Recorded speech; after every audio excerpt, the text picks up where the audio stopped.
आपका। आप देख रहे हैं द न्यूज, आपके साथ मैं सृष्टि मिश्रा। बहुत बड़ी खबर सामने आई है और देखिए गौतम अडानी के लिए ये एक रिलीफ वाली खबर है, राहत भरी खबर है। और इसी पर विश्लेषण के तौर पर हमारे साथ जुड़े हैं हमारे वरिष्ठ पत्रकार अजय जी। अजय जी, बहुत बड़ी खबर, विपक्ष को बहुत गहरा सदमा लगा होगा क्योंकि सुप्रीम कोर्ट ने अडानी मामले को लेकर जो हिंडनबर्ग की रिपोर्ट आ रही थी, लगातार कहा जा रहा था फ्रॉड है गौतम अडानी, और यहां पर देखिए संसद की कार्रवाई ठप करके वॉकआउट कर रही थी विपक्ष। लेकिन जो स्पेशल जांच की कमेटी आयोजित की गई थी उसमें अडानी को प्रथम दृष्टया बताया गया है कि अडानी ने कोई मैनिपुलेशन का काम किया ही नहीं है। और देखिए ये सुप्रीम कोर्ट के द्वारा जो गठित की गई थी टीम, उसके द्वारा कहा गया है, आधिकारिक बयान इसमें आएगा। ऐसे में आपको बता दें, शायद न्यायपालिका पर भरोसा तो विपक्ष को होगा ही, न्यायपालिका की तारीफ भी विपक्ष करता आया है कि हमें भरोसा है। अब सर बताइए, सुप्रीम कोर्ट के द्वारा जो टीम गठित की गई थी उसमें तो प्रथम दृष्टया इनको बता दिया गया कोई हेराफेरी नहीं किया ने, और गौतम अडानी के शेयर्स भी बढ़ रहे हैं इस खबर के बाद। क्या कहेंगे विपक्ष, अब किस तरीके से इस मुद्दे को भुनाएगा? देखिए, जो 6 लोगों की कमेटी सुप्रीम कोर्ट ने बनाई उसमें टॉप के लोग थे। सेबी ने भी जो अपनी रिपोर्ट लगाई उसमें भी अडानी को और उसको अडानी ग्रुप को कहीं से भी उसमें वो नहीं दिखाया कि कोई न चार्ज था न कोई वो था। उसके अलावा जो इस कमेटी ने जांच की उसने भी पाया कोई भी किसी तरह की इन्होंने कॉन्स्पिरेसी नहीं की है और किसी तरह की कोई हेराफेरी नहीं की। ठीक है, आज उन्होंने रिपोर्ट में बोला। अच्छा, अब आइए हिडनबर्ग की जहां तक है पोजीशन, तो मॉरिशस के वित्त मंत्री ने भी ये पार्लियामेंट में कहा था कि इस तरह की ना कोई कंपनी है ना कोई रिपोर्ट। बिल्कुल।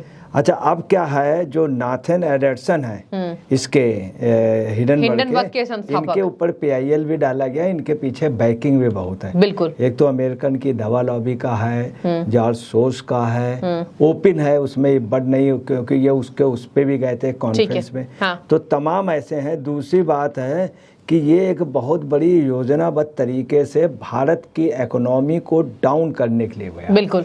असल में है क्या इसके पीछे, हम आपको इसका पहले इसकी हिस्ट्री बता दें।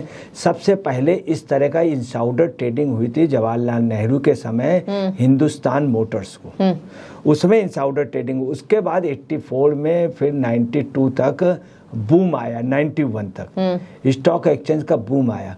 यहाँ पे क्या तेजड़िए तो हावी रहे, मंदड़िए हावी हिंदुस्तान में कम रहे। रीगन इकोनॉमी एक बार डाउन हो गई थी, रीगन इकोनॉमी। और जनता पार्टी के समय भी, जब पटेल वित्त मंत्री थे उस समय भी फाइनेंशियल इमरजेंसी लगाई गई। इसके बाद की भी सरकारों ने फाइनेंशियल इमरजेंसी लगाई। तो ये लोग एक्चुअली में हावी हो रहे थे। यही एक वजह थी कि RBI के गवर्नर को यहाँ का प्राइम मिनिस्टर बनाया गया। उसके पहले नरसिंहा राव को लाया गया कि उस पर कुछ काम। इसमें कोई शक नहीं, ये सच है कि नरसिंहा राव ने इसमें थोड़ा सुधार किया था।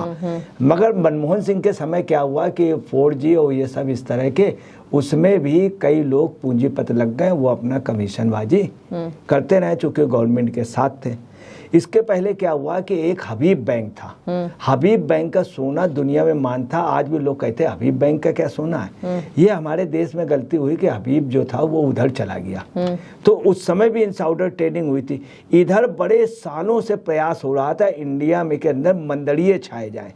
अब क्या हुआ इसमें, इसी में ये लोग लगे रहे कि यहाँ वो हमेशा तेजड़िए हावी रहे, मंदड़िए नहीं रहे। तो शॉर्ट सेलिंग के लिए बहुत प्रयास हुआ, चूंकि इंडियन इकोनॉमी पे सबसे अधिक कोई चीज डैमेज कर सकती थी तो शॉर्ट सेलिंग। और दर्शकों, शॉर्ट सेलिंग की बात की हमारे वरिष्ठ पत्रकार ने, मैं आपको एक अपडेट दे देती हूँ। शॉर्ट सेलिंग के जरिए ही हिंडनबर्ग ने अडानी के शेयर्स को पहले खरीदा और जब बाजारों में उसकी कीमत बढ़ी तो उसको दुगने भाव में बेचा। और ये साजिश रची गई कि अडानी के शेयर्स में ही कुछ गड़बड़ी थी। और शॉर्ट सेलिंग अभी बहुत चर्चित है। मतलब अब लोग इसको समझना चाह रहे हैं सर कि शॉर्ट सेलिंग के जरिए किस तरीके से हिंडनबर्ग ने अडानी के शेयर्स के साथ छेड़छाड़ किया था। हाँ, अब मैडम यहाँ पे एक बहुत बड़ी जो ब्लंडर हुई है, वो ये हुई है कि ताजुब है कि हिंडनबर्ग इतनी बड़ी फ्रॉड कंपनी है। जैसे शेयर खरीदे और कई शेयर उन्होंने जो बेचे उनके पास शेयर थे ही नहीं, उनके पास शेयर थे ही नहीं। इसका पहला प्रयास आपको बता रहे हैं एक NRI कैपिटलिस्ट ने किया था। ठीक है। उन्होंने किया था स्वराज पाल ने। तो स्वराज पाल में क्या हुआ, एस्कॉर्ट और DCM वगैरह सब यूनाइट हो गए, वो उस समय सक्सेस नहीं हुए। जबकि उस समय तत्कालीन प्रधानमंत्री इंदिरा गांधी को स्वराज पाल का वो था, तो ये क्लियर हो गया था इंडियन इकोनॉमी को डैमेज करने का साहस नहीं।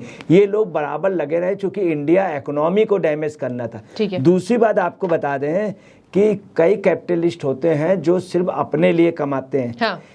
अडानी ने क्या हुआ, रिसर्च एंड डेवलपमेंट में बहुत कैश किया, ऑयल के खोजने में जी। और जमीन में वो कई सामान खोजने में उन्होंने रिसर्च एंड डेवलपमेंट में ज्यादा दिया ध्यान। गैस को खोजने, हमारे पास गैस के लिए कोई सेक्टर नहीं था, तो गैस कहाँ है वो कहाँ है, कई चीजें खोजी गई। जम्मू में और साउथ में कई जगह लिथियम के भंडार खोजे गए, तमाम जगह। तो इन लोगों ने रिसर्च एंड डेवलपमेंट में काम किया। दूसरी बात क्या है, वर्ल्ड का पहला एग्जाम्पल है जब अडानी ग्रुप पे अटैक पड़ा, एक भी कर्मचारी उन्होंने नहीं हटाया। स्टॉक एक्सचेंज में अप डाउन हुआ, मगर सारे टर्नओवर उन्होंने पूरे किए और बैंकों का पैसा दिया। ठीक है, अब वो नहीं हुआ ये एक देश। और वास्तव में उन्होंने क्या किया था, चाइनीज कंपनी का मुकाबला किया, अमेरिकन कंपनियों का मुकाबला किया, इंटरनेशनल लेवल पे छा रहे थे। ये षड्यंत्र भारत को डैमेज करने के लिए हुआ। खास तौर से आपको बता रहे हैं कि जिस समय देश आज़ाद हुआ है तो आपको ऑफ द रिकॉर्ड बता देना, जहाज जो थे और इवन एयरफोर्स के भी अधिकतर जहाज सब टाटा के थे। टाटा ने बाद में इनको दे दिया था, अधिग्रहण हो गया था बाद में, हालांकि टाटा के पास, मगर टाटा ने परचेज किए। तो आपको बता रहे हैं इन कैपिटलिस्टों का, बिरला जी का भी देश की आजादी में बहुत योगदान रहा। और ये कोई वो नहीं है जिन्होंने देश का पैसा लूटा हो, इन्होंने देश के लिए खर्च भी बहुत किया टाटा इन्होंने, और देश की हर मुसीबत में खड़े रहे। या तो आप ये तय कर लिए किसी विदेशी कंपनी को बुला करके पूरा सोशल करा दीजिए। अडानी ने कुछ भी वो विदेशों में वो किए, विदेशों में कई बंदरगाह लिए और उस पे हमारे आदमी काम कर रहे हैं। ग्वादर जैसे जगह में पाकिस्तान में इंडियंस काम कर रहे हैं, कभी संभव ही नहीं था ग्वादर एयरपोर्ट में, फॉरेन के कई एयरपोर्ट में, खाड़ी के कई एयरपोर्ट में। ठीक है, और देखिए एक और मैं आपको बड़ा अपडेट देती हूँ। अडानी के 10 कंपनियों के जो शेयर हैं उनमें से 9 कंपनियों के शेयर्स में तेजी से उछाल आ रहे हैं। मतलब ये बहुत बड़ी राहत भरी खबर सामने आई है, क्योंकि आपको बता रहे हैं कि जिस तरीके से हिंडनबर्ग की रिपोर्ट आई थी, करोड़ों अरबों की चपत अडानी ग्रुप को लगा था और बहुत बड़ा झटका, लगातार इनके शेयर्स नीचे जा रहे थे। लेकिन जिस तरीके से हिंडनबर्ग का फर्जीवाड़ा सामने आया है, तो आपको बता दें कि अडानी ग्रुप ने खुद ये बात कही कि हमारे शेयर्स बढ़ रहे हैं। एक और मैं आपको बड़ा अपडेट दे देती हूं। देखिए दर्शकों, अडानी पावर में 3.27 की तेजी देखी जा रही है। ये बहुत दिलचस्प बात है। और इसके साथ ही आपको मैं उस ग्रुप के नाम बताती हूं जिसका शेयर्स तेजी से बढ़ रहा है, और ये सभी शेयर्स अडानी से जुड़े हुए हैं, जिसमें Adani Wilmer, Ambuja cement, NDTV में तेजी देखी जा रही है। इसके साथ ही अडानी ट्रांसमिशन में भी सर तेजी देखी जा रही है। सर क्या कहेंगे, क्या साजिश के तहत इनके शेयर्स को डाउन कराने के लिए ये षड्यंत्र रचा गया? पूरा ये बहुत बड़ी साजिश थी इंडियन इकोनॉमी को, इंडिया को डैमेज करने के लिए। हाँ। और बिल्कुल इसमें काम हुआ, फॉरेन का सपोर्ट लिया गया है, हिंडनबर्ग को सपोर्ट किया गया है। जॉर्ज सोरोस भी आए थे बीच में, कूद पड़े थे। जॉर्ज सोरोस ने कहा था। हाँ। और आपको बताना है कि इसमें है क्या है कि जैसे उसको लेकर के यहाँ पर आए थे मोहम्मद गौरी और मोहम्मद गजनवी को, यहाँ लेके अंग्रेजों को लोग ले करके यहाँ आए थे। हाँ। बिल्कुल यही पोजीशन इनको किया था हिंडनबर्ग के जरिए। ये भारत पे अटैक था आर्थिक, मगर अटैक वो सक्सेस नहीं हुआ। एक चीज आपको और क्लियर कर दें, अडानी इंटरप्राइजेज जो है 2.20 की समय तेजी के साथ बढ़ा हुआ है। वहीं 1931.60 पैसे में पड़ गया इस समय कारोबार। अडानी ट्रांसमिशन की भी बहुत अच्छी पोजीशन हो गई, अडानी बिलियर्ड्स की भी बहुत, अंबुजा सीमेंट की, एनडीटीवी के अभी रेट फिर बढ़ रहे हैं। हाँ। एकदम से। और एनडीटीवी के कई और वो मिलने जा रहे हैं उनको प्रोजेक्ट। दूसरी अमेरिकी वित्त शोध जो है उन्होंने निवेश कंपनी, ये हिंडनबर्ग उनकी निवेश कंपनी है, उन्होंने भी जनवरी में अडानी समूह पर आरोप लगाया था कि साइप्रस और मॉरिशस स्थित इनके उसमें अडानी से जुड़े हुए हैं और वहाँ उनके कई कारोबार हैं और वहाँ ये कंपनी, जबकि ये सब टोटल वो निकला, उसमें जांच हुई और इनका पूरा निकला। इनके ऊपर निश्चित तौर पे कई कंट्रियां भी कार्रवाई करने जा रही और ये हिंडनबर्ग ऑलरेडी कई कंट्रियों से ब्लैक लिस्ट में है। तो सर देखिए, सुप्रीम कोर्ट का कहीं ना कहीं जो स्पेशल जांच कमेटी बिठाई गई थी सुप्रीम कोर्ट के द्वारा, उसके लिए राहत भरी खबर सामने आई। अब ये बताइए कि सुप्रीम कोर्ट के इस फैसले पर विपक्ष को कौन कौन से वो मुद्दे मिलने वाले हैं, क्योंकि देखिए यहाँ पर तो न्यायपालिका बीच में अटक पड़ेगा। हाँ, आपको बताना है, विपक्ष को मुद्दे के अलावा भी विपक्ष से भी एक सवाल जो है ये अभी पूछा जाएगा, खास तौर से जो लोग मामला उठा रहे थे। हाँ। कि आप देखिए उसमें क्या है, सुप्रीम कोर्ट की एक्सपर्ट कमेटी को जांच में कोई भी हेरा फेरी के सबूत नहीं मिले। हाँ। कोई भी सबूत जो, और कोई आरोप भी नहीं मिले ताजुब सेबी की ओर से कोई आरोप भी, और लिस्टेड 10 कंपनियों में सिर्फ एक में ही गिरावट आई, और जो 9 सभी की तेजी से उनके शेयर्स बढ़ रहे हैं। सभी का आपको बताना है, कंपनी एक्ट 1956 के तहत सेक्शन 108 शेयर ट्रांसफर और unpaid dividend account 205 income tax का सभी उससे सब फॉलो हुए हैं। और सबसे बड़ी बात है कि मैनिपुलेशन के कोई सबूत नहीं है। ये उन्होंने, उसने जो आज जजों के वो जो कमेटी जो 6 लोगों की बनाई गई थी उसने भी कहा, सेबी ने भी 4 रिपोर्ट्स का हवाला दिया है, 4 रिपोर्ट्स का, और वो रिपोर्ट में किसी में भी वो नहीं, किसी में चार्ज नहीं। ये रिपोर्ट जो है वो कोर्ट में जमा की गई चारों रिपोर्ट, उनकी चारों रिपोर्ट। उसके अलावा कि अडानी ग्रुप ने स्टॉक एक्सचेंज में सभी जरूरी जानकारियां दी, स्टॉक एक्सचेंज में लिस्टेड है, सभी जानकारियां दी, उसकी बाकायदे डेली की ट्रेडिंग है। इसके अलावा क्या ग्रुप के शेयर पहले से ही एडिशनल सर्विलांस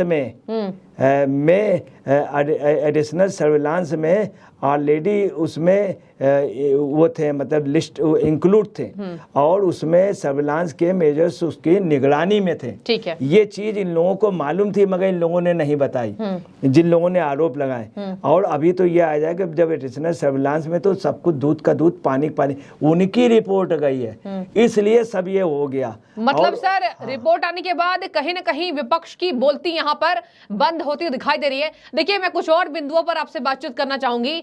अडानी ने हमेशा ही ये बातें कही है कि हमारे शेयर से जिस आपको बता दे ओनर्स को फायदा मिला है, लाभ मिला है, वो पूरी तरीके से भारत की जनता के सामने डिस्क्लोज है। यानी कि एक भी नामों की हेराफेरी अडानी ने बताई कि ऐसा हुआ ही नहीं है। और देखिए दर्शकों, आपने देखा होगा हिंडनबर्ग की रिपोर्ट के बाद अडानी कहीं ना कहीं समय का इंतजार कर रहे थे। और देखिए सर, समय का पहिया घूमा और यही बात अब सुप्रीम कोर्ट के द्वारा जो गठित टीम थी उसने साफ कर दिया है। ऐसे में देखने वाली बात बस ये हो जाती है कि 14 अगस्त तक सेबी के पास टाइम है। आपको बता दें कि सेबी को भी वक्त दिया गया कि जो आरोप लगे हैं उसकी पूरी जांच सेबी करेगी, और इसी के तहत 14 जुलाई को आपको बता दें इस पर रिपोर्ट आनी बची है। तो देखिए सर, यहाँ पर क्लीन चिट मिलती दिखाई दे रही है। एक चीज आपको और बताना था कि सबसे बड़ी बात ये आ गई है कि ऐसे लोगों पे देशद्रोह की कार्रवाई होना चाहिए। अदालत उनको ला करके वो करे, उनको रिमांड में ले, उनसे पूछे कि उन लोगों ने जो ये लगाया था 20 लाख करोड़ 20,000 करोड़,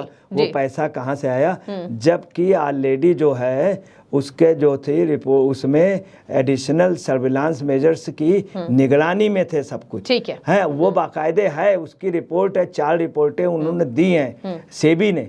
तो अब ये समस्या आ गई, इसका मतलब इतना बड़ा चार्ज हवा में लगता रहा और इंडियन इकोनॉमी का नुकसान हुआ, मार्केट डाउन हुई, इंडियन उसकी पोजीशन बिगड़ी, पूरे उसमें करीब 6-7 महीने से आदमी परेशान रहा। इतना वक्त जाया गया। तो सवाल इस बात का बेबुनियाद जो ये आरोप लगाए गए हैं या बेबुनियाद, ये तो एक प्रकार से देशद्रोह के दायरे में, तो इसमें ऐसे लोगों पे मुकदमा होना चाहिए और निश्चित तौर पे देशद्रोह की कार्रवाई ऐसे लोगों पर जिन्होंने इस कपोल कल्पित उसको किया। ठीक है, बहुत शुक्रिया सर।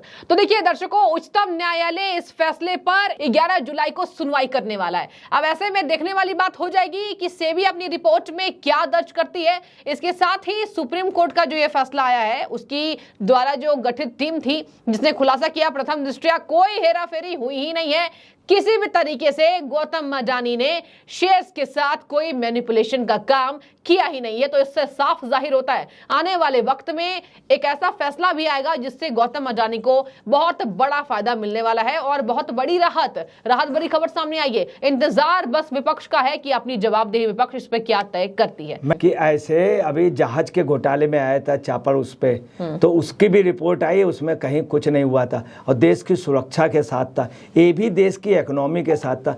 तो ये लगता है भारत में योजनाबद्ध तरीके से कई विदेशी कंट्रियां, विदेशी साजिश, ये लोग योजनाबद्ध कर से इंडियन की इकोनॉमी, इंडिया की रक्षा, सुरक्षा और प्रभुसत्ता संपूर्णता को भंग करना चाहते हैं। ऐसे लोगों पे कार्रवाई हो जो गलत ढंग से गुमराह कर रहे हैं, जबकि असलियत ही निकल के आई। न जहाज वाले में कुछ हुआ, कोई गड़बड़ी हुई थी खरीद में, और न ही उसमें हुई थी। ठीक है, तो देखिए यहाँ पर कहा जा रहा है कि भारत की अर्थव्यवस्था जो तेजी से बढ़ रही है, उसी के मद्देनजर ये बड़ा षड्यंत्र का काम किया गया था। और कहीं ना कहीं देश में अपनी बात रखने के बजाय यहाँ राहुल गांधी बाहर जाकर बोल रहे थे कि जिस तरीके से देश के लोकतंत्र पर खतरा है, और देखिए तमाम वादे, तमाम दावे विपक्ष के, सदन की कार्रवाई ठप। ऐसे में यह दिखाई देता है कि कहीं ना कहीं भारत के लोग ही, विपक्ष ही ये भूमिका अदा करती है कि भारत को नीचा कैसे दिखाना है। यही तय हो रहा है। गौतम अडानी मामले को पूरा उछाला गया, और अब देखिए इस रिपोर्ट के आने के बाद क्या जवाबदेही भारत के विपक्ष तय करती है, देखने वाली बात होगी। पल पल पर अपडेट हम आपको देते हुए नजर आएंगे। बहुत शुक्रिया सर। देखने वाली बात होगी उच्चतम न्यायालय इस पर क्या फैसला करती है।